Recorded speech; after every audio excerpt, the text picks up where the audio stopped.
Welcome to the very first episode of Inside Lock. I'm Mike Rosenbaum, a non-exec director here at Locate Technologies. This podcast is all about giving you, investors, customers, and community a chance to hear directly from people behind the business. Not just the strategies and headlines, but the personalities, the decisions, and the journey. And on that note, Steve invited me this morning, telling me we're going to record a podcast. Didn't tell me it was live, so here we go. I'm joined today by the man himself, CEO and founder, Steve Orenstein. Steve, thanks for being here. Thanks, Mike, and thanks for being a good sport and happy to do this in a live environment.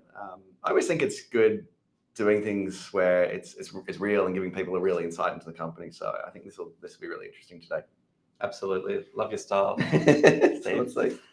So before we get into Lock's Bitcoin Treasury journey, we're really looking forward to hearing all about your vision, Steve. I'll share something quickly. So I guess about when I first really discovered Bitcoin, and I've obviously seen the debates, the ups and downs, and the way it's grown from a fringe idea or a sort of more for nerds and tech geeks to being a real global asset class. So it reminds me of a story. I was at TechCrunch Disrupt in New York City in 2015, so just over 10 years ago. Yeah, right. And I was lucky enough to see the Winklevoss brothers up on stage. And at that time, the Bitcoin price was just under $250. Oh my gosh. And they were obviously spruiking it and sharing their vision. And I was thinking, oh yeah, I should. And if I put the kind of check that I put into, angel investments, that would have been worth $21 million today. Oh my gosh. So that was a $21 million mistake. So a bit of a late bloomer. But thankfully, I did listen to you, Steve, about a year or so ago, and I started to move into Bitcoin and obviously heavily involved in our journey. So anyway, so when you had that sort of first interaction, what made you not do something? Was it just that you were just so busy and you didn't have the time? And yeah, absolutely. I was getting into my next startup, which is Spacer.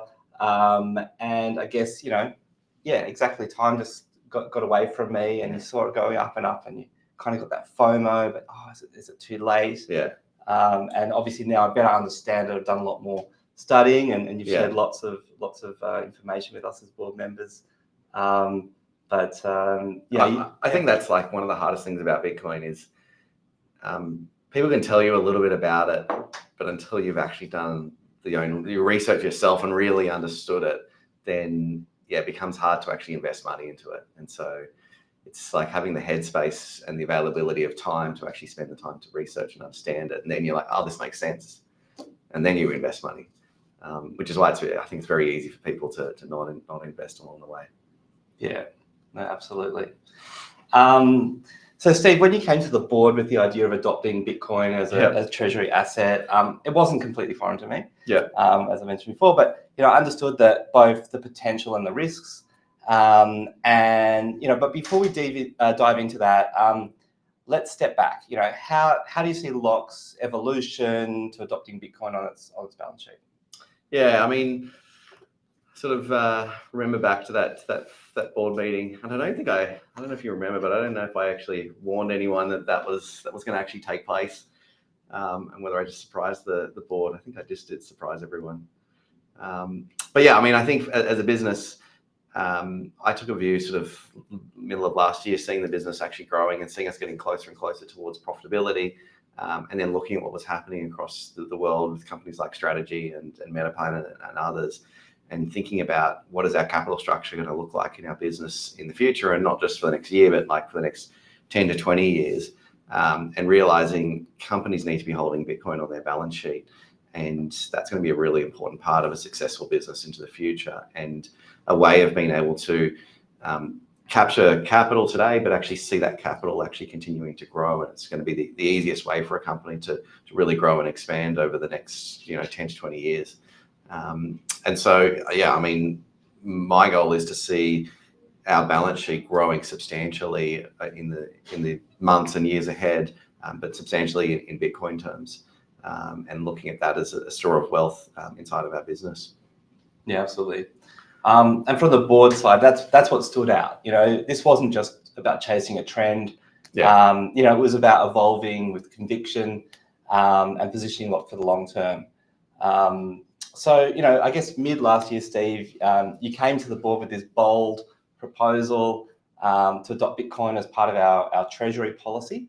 Can you take us back to that moment? Like, what led to you bringing it forward, and why then? Yeah, I think it was. We've been working so hard on this business for the last 10 years, and we've consistently been innovating. And when the business originally started in 2014, it was the Zoom to You business, and it was how do we give customers a really great delivery experience. And as that business evolved and grew, we then saw that people wanted our technology, and so then we started building the Locate to You business. And now that that's grown, it's like, okay, what's the next stage for this business?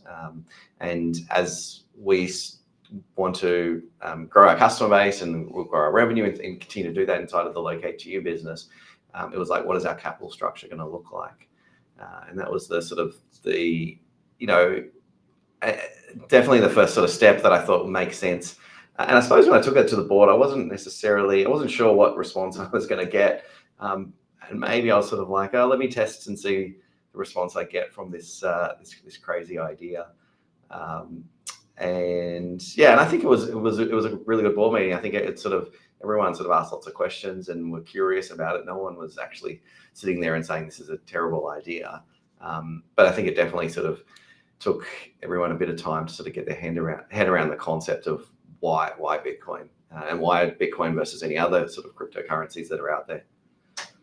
Yeah, well, I think the reason you got that response, being a board member, is I think the board and the investors see you as a visionary, right? And so we interrogated it, but we trust you as a visionary leader, and it's very inspiring, this bold vision that you brought to the board. Cool.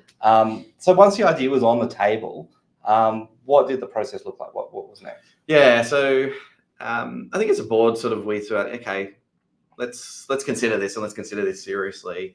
And so then the next stage was like, okay, well, what do we think our larger investors are going to think about this, and what's the response going to be from any regulators? And so go and speak with our lawyers, speak with the ASX, and speak with some of the key investors. And so I then went and had a number of dinners and meetings with different investors, and some investors gave me a pretty negative response to this strategy.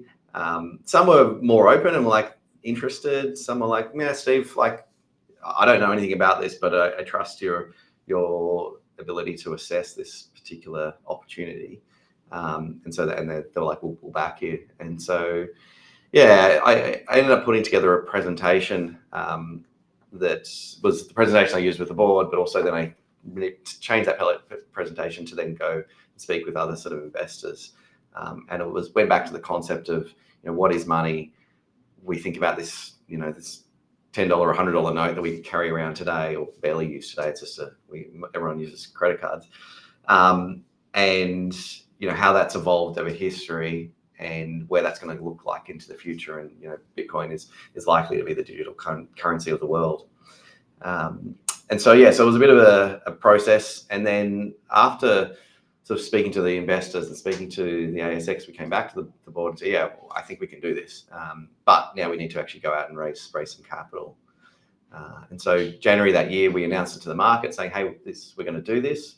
And then it took me a few months to then find the right investor that was going to back us through this strategy. And it was finding an investor who believed in Bitcoin.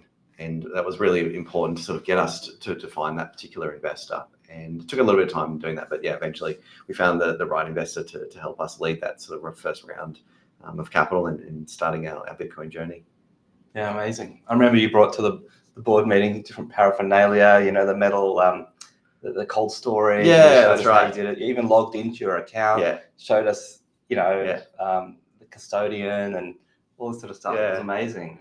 And I think that was part of like my education piece was actually talking through, how do you store Bitcoin? What does it look like from a self-custody point of view? And I think for me personally, when owning Bitcoin, was thinking about like that moment of where you had bought the Bitcoin on an exchange, then took it into self-custody, and how you secured it and how you made sure that it was really safe, was like the step I was like far out, like I'm my own bank right now. And then being able to move across to the other side of the world and and be able to take your money with you very, very easily. And then being able to do, those first few transactions where you're sending Bitcoin from the exchange back into your cold storage wallet, etc. And so, I wanted to share that experience with the board, so the board could sort of see and try and get their head around understanding that. And I definitely encouraged every board member to actually go and buy some Bitcoin, set up an account on an exchange, and actually go through that process. And explaining the seed phrase, setup and structure, and how amazing that whole setup actually is. Which I still think is today. I love how you've educated us as a board and you're bringing us on the journey together. So after that process was complete, what was the reaction from the market and investors? You spoke about that before, you sort of went to them, but what about after it was started buying Bitcoin? It was interesting because there was a couple of investors that were sort of quite hesitant and negative about this approach. And generally I found that those investors that were negative probably hadn't had enough time or research into looking at Bitcoin and understanding Bitcoin really well. And so then afterwards, there was a few text messages that got sent because the share price obviously responded really positively. We were able to raise more capital and we were able to continue to keep on buying Bitcoin for a period of time. And there was, I think, one text message I got and it said, perhaps I was wrong about your Bitcoin crazy idea. And with a ... So it was funny seeing sort of how that sort of turned. And then I think those people that were sitting on the fence then started to actually do a bit more research. Then actually started to call me and say, tell me more about this strategy. Tell me more about Bitcoin. Why Bitcoin? Why not Ethereum? Why not Solana? And so I think it's just providing that additional education to people, because Bitcoin feels like it's a simple topic, but I think it's actually quite complex because there's a technology aspect and then there's the monetary policy side of things, and understanding both of those things, there's a bit of work into getting your head around all of it. Yeah, great. So let's talk a bit about the move from the ASX to the New Zealand Stock Exchange now. What was the driving factor for that? I mean, I guess as the strategy sort of started with the Bitcoin adoption, then we started having some interesting discussions with the ASX and them wanting to, and suggesting, we'd actually been to the ASX prior to us starting the strategy and saying, are there any issues?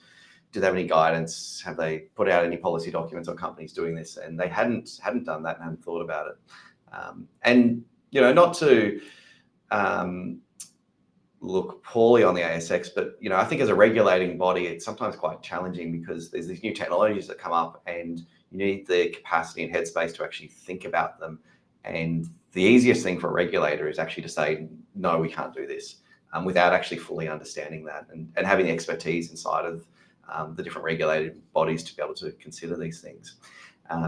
And so, so we ran up against some issues with them. They were considering a lot of the listing rules and whether we were breaching these rules.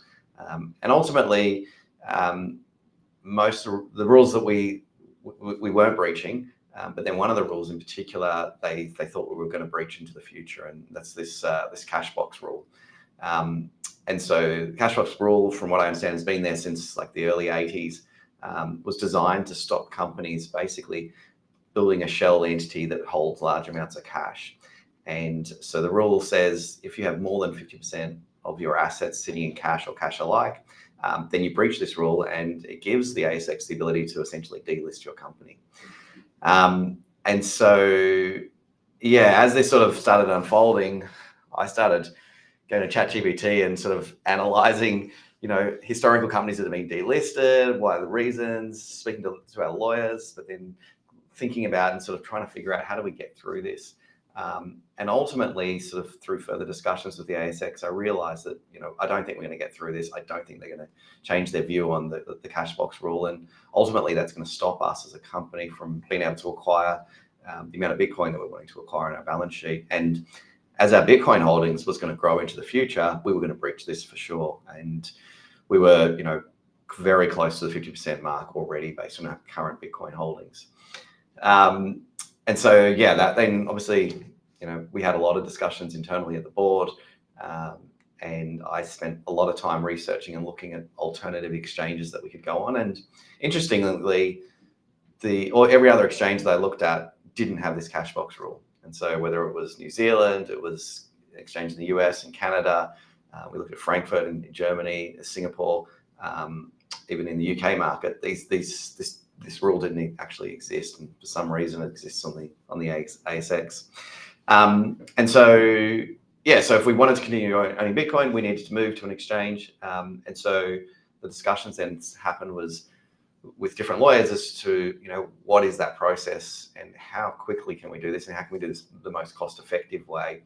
And then how do we proactively engage with an exchange to make sure that we're not going to get stopped for some other reason? And the NZX was by far the best at working with us, engaging with us and jumping on Zoom calls, understanding why we've been stopped and making sure that they don't have that same rule and they're not thinking about changing that rule. The NZX has been, we're still going through a regulatory process to get approval, but so far my experience is been very, very positive.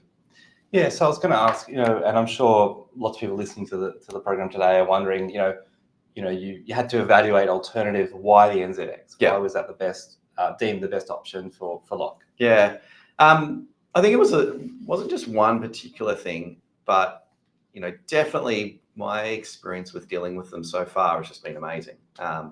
The ability to have meetings with them, to actually engage and speak with them. One of the great things about the setup of the NZX is that I think they've done a lot of work in making sure they've actually got a really innovative exchange. And there's a structure set up where you're dealing with the listing entity, but you're also dealing with a separate entity that actually does the regulation of the rules, and that's the NZ Regco. These are completely independent entities that are set up. And so you deal with the NZ Regco for all of your regulatory issues, the listing process. And if for some reason, if you ever had a dispute with them in the future, you can actually go then to an arbitration process. And so there's an independent group of lawyers that sit on this arbitration board that will assess the company's interpretation of a rule and the NZ Regco's interpretation of that rule, and then give you an outcome, which I think is a really nice and fair way of being able to deal with the rules, because sometimes there might be rules that have been set up, but there's interpretation of those rules that might be different by two different parties. And so having this independent body to be able to assess that without having to go through a formal court process that's very lengthy and time consuming is really, really positive. And I think it's a good thing for the exchange, because it means that companies can really efficiently operate in that environment. In our environment, like if we had a dispute with the ASX currently, we have to take them to court. It would be a very lengthy, a very costly process. We're a small microcap company dealing with a very large company that has very large and deep pockets of resources to send 1 million lawyers at us. And so it's not a fair fight. And it's even if we went to court, it could take us a year or 2 years to actually get an answer to that particular dispute. And so I think their structures, I think is a really, really positive as how they've actually set that up and made it really fair for both them, but also the company listing. Yeah, right. And so Lock is in the process of listing on the NZX. Where are we at in that process? Yeah, so we're going through the regulatory process. There's a bit of work involved in doing this. We have to produce a PDS, so product disclosure statement. We're very far down that path in producing that. And so now hopefully in the final stages of going through that final regulatory approval, that needs to get approval by the NZX, it needs to get approved by the FMA, so the Financial Market Authorities in New Zealand. So then once we've gone through that, then we expect that we'll do an IPO in New Zealand. And as part of that, we'll have the agreement through a scheme of arrangements to acquire the Australian entity, and all investors that have shares in the Australian entity will get transferred across into the New Zealand entity. And that's subject to a court process, but also a shareholder vote. And so in the weeks and months ahead, that process is started, and it's going through this process at the moment. And so the lawyers are working very hard, and Michael, our CFO, is definitely very busy at the moment. So lots of hard work going on at the moment. Yeah, definitely. The next little while, I'm sure we'll be announcing more about. Correct. Yeah, definitely. Okay. Yeah, and even yesterday, as part of the process of listing New Zealand, we need to have 2 resident directors based in New Zealand. So we just appointed those 2 directors yesterday. But also finding 2 people in New Zealand that have the right experience for us to actually help the company move forward. And so finding someone with, access to capital markets, but also someone who's got a deep understanding of Bitcoin. And I think we've got 2 really great people that are joining the board. Yeah, absolutely. Strengthening our bench. Yeah, exactly. So let's get to know Steve Orenstein a little bit better. Yeah. So, stepping away from strategy for a moment, who are you, Steve? Outside of CEO, what drives you day to day? Yeah, look, I mean, I've been growing different technology businesses for a long time now. I started my first company when I was 19, and didn't realize what I was getting myself into, and it's been, I guess, running different technology businesses since then. And I enjoy the building of technology. Back in the early days, most apps, they weren't SaaS-based products. They were all desktop-based products. The internet was in the very early days, and sort of seeing that evolution of technology and being able to see where technology is going and then adapt to that and see the opportunities that exist there.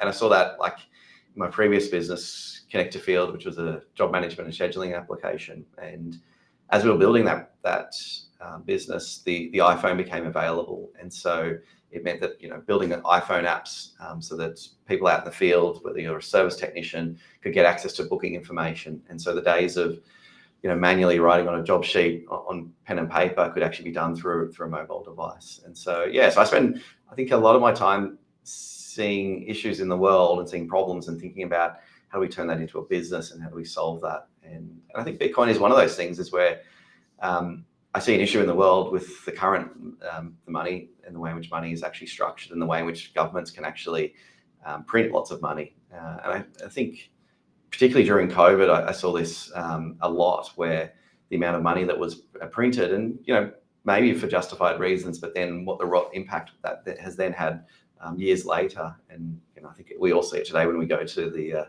supermarket.